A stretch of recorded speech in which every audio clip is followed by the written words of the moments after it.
What's up everyone, John Rettinger from TechnoBuffalo here with an unboxing of the newest Android smartphone in Verizon's lineup. This is the sequel to the widely popular original Droid. This is of course the Droid 2.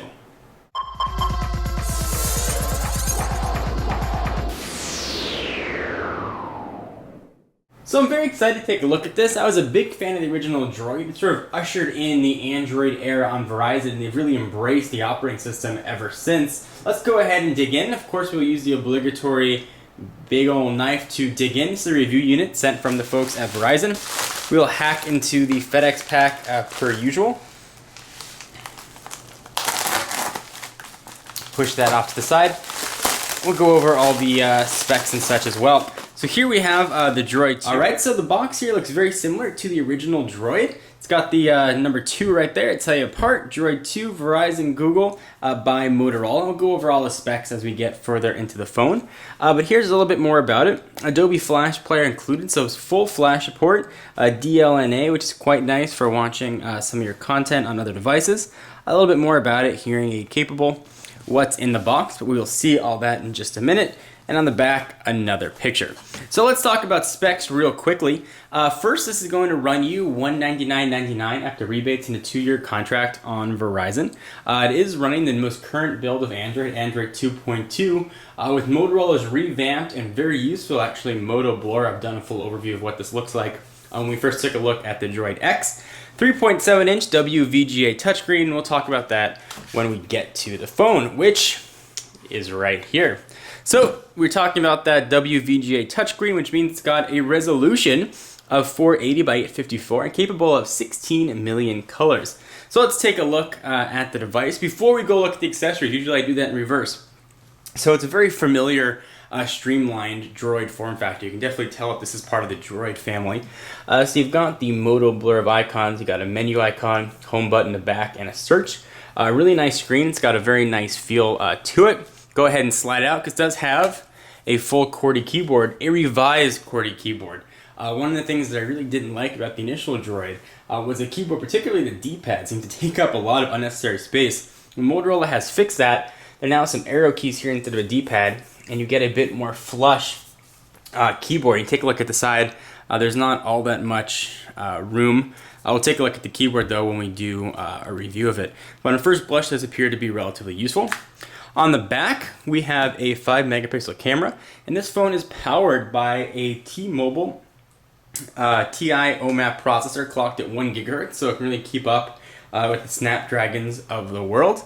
There is 8 gigabytes of onboard storage, as well as an 8 gigabyte micro SD card, we'll see in a minute. And the battery should be about 1400 milliamp hours. So take a look at what else we got on the side. There is the charging micro USB port. Pretty typical Droid looking form factor on the back. The speaker grill, the battery that slides off. You have a dual LED flash. On the right hand side, volume up and down, dedicated camera button. Top, we've got power and lock, 3.5mm headset jack. Bottom, we've got microphone. Let's go ahead and see what else we're going to get in the box when you go ahead and pick up your Droid 2. Pull up the plastic. We have the charger, which we've pretty common. We've seen quite a bit. Plugs into the wall. Here's your USB cord. Looks like this one's probably already been reviewed. Nothing else in the box other than some paperwork, which means the battery must already be in here. Let's go ahead and take a look. Looks like the battery door has also been improved from the initial Droid. One of the complaints people had was that the battery door would slide out. This one really got it. Looks like you have to give it a bit of a push to get it to slide out. Go ahead and take a look at the battery. Make sure it is indeed 1400 milliamp hours, and I am not a liar. There's the 8 gigabyte card. You can see it already installed right there. This is 3.7 volts and 1400 milliamp hours. So I did tell you the truth. Go ahead and slide this back on, or at least attempt to. And this has been a first look at the Droid 2. Again, stay tuned to the channel for a ton of coverage on the Droid 2. We'll be putting it through its paces and comparing it with some of the competition. Go ahead and slide that right back into place. And really you have to give it a nice push, which is quite nice over the initial Droid. There we go, got it in place. Let's take a look at how this is going to compare to some of the stablemates in the Verizon lineup in the Android family, as you consider which Verizon Android phone is best for you. So here we've got the much larger Droid X, considered the big brother to the little brother of the Droid 2, both made by Motorola, running the Blur operating system, or the Blur skin rather, on the Android operating system. You can see the size difference here between the two. You know, for having a full slide-out keyboard, the Droid 2 is actually very thin. Here we have the Droid Incredible. You can see these two side by side, probably two you may be considering. The Incredible is a very thin phone, and I'm actually surprised at how thin the Droid 2 looks by comparison. And let's bring in the iPhone 4. You can see what this looks like as you decide perhaps which one might be best for you. And you can see them both right there.